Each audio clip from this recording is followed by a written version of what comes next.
Only 2% of eligible fathers have taken up shared parental leave 3 years on from its introduction. That's according to government statistics out today. Steph's got a look at it. Morning. Yeah, morning to you both. And it's an interesting one, this, isn't it? I'll just take you back to when this law first changed and tell you about what it's actually meant for parents. Morning, everyone. Yes, since 2015, the law's changed to allow both parents to take leave in a child's first year. Now, it's meant up to 50 weeks of leave can be shared, 37 weeks of which is paid. Now, according to government figures, as Lou was saying out this morning, only 2% of new parents have opted to take it up. Victoria and Martin Smith are in that 2%. So for me, it was getting a chance to bond with Teddy, because otherwise I'll just see him at night or in the morning. Financially, it worked out really well. That was the main reason why we did it.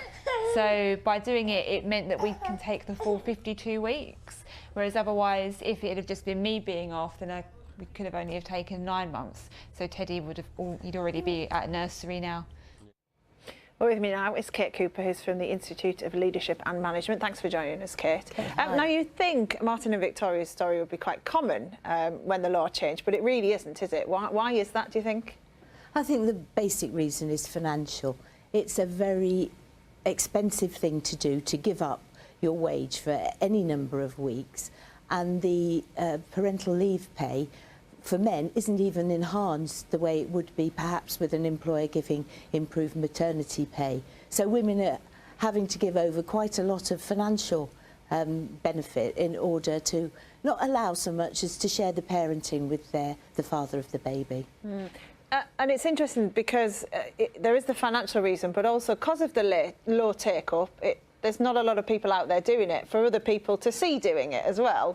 Oh, absolutely. In organisations we see all the time, role modelling is absolutely crucial. If somebody takes shared parental leave in the senior role, we found it with paternity leave, then people know it's all right. Other fathers will think, yes, I can do that too. If nobody's doing it, then it's not all right to do. And then you have to be a trailblazer.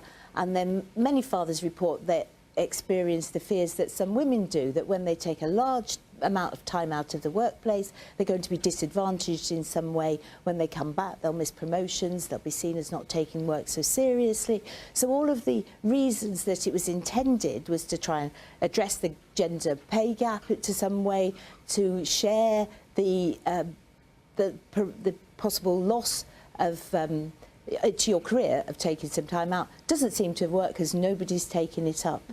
Is there more businesses could do than our organisations, employers?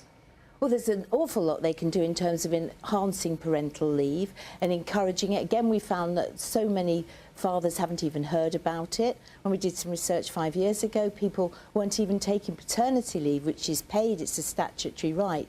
I think the government could say this is an individual right, so it's not the father taking from the mother or one parent taking from the other. That would be a great step. To actually look at the level of the pay, which is very, very low. It's low compared to many countries in the EU. But within the organisation, to think, well, this is an opportunity. We know when the leave's going to take place. We know when the birth's planned. Why don't we use that to demonstrate how agile, flexible we are? And of course, we know, especially in companies where they can't pay huge bonuses, flexible working is just a brilliant perk. And how do we compare to other countries? The last time I looked at the statistics, we were very low. We were the third lowest in the EU.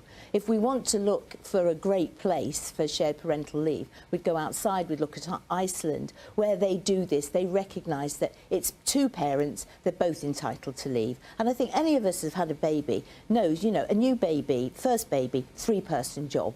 The idea that it should be either one or the other is just intrinsically flawed, because parenting's shared.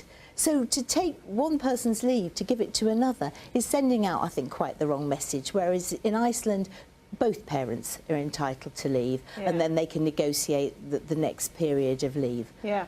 Kate, thank you very much for your time. I appreciate that. And anyone out there with any thoughts on this, do get in touch with us through the usual methods. I particularly love the picture behind you as well, Steph. I know, it's cute, isn't it? Thanks both.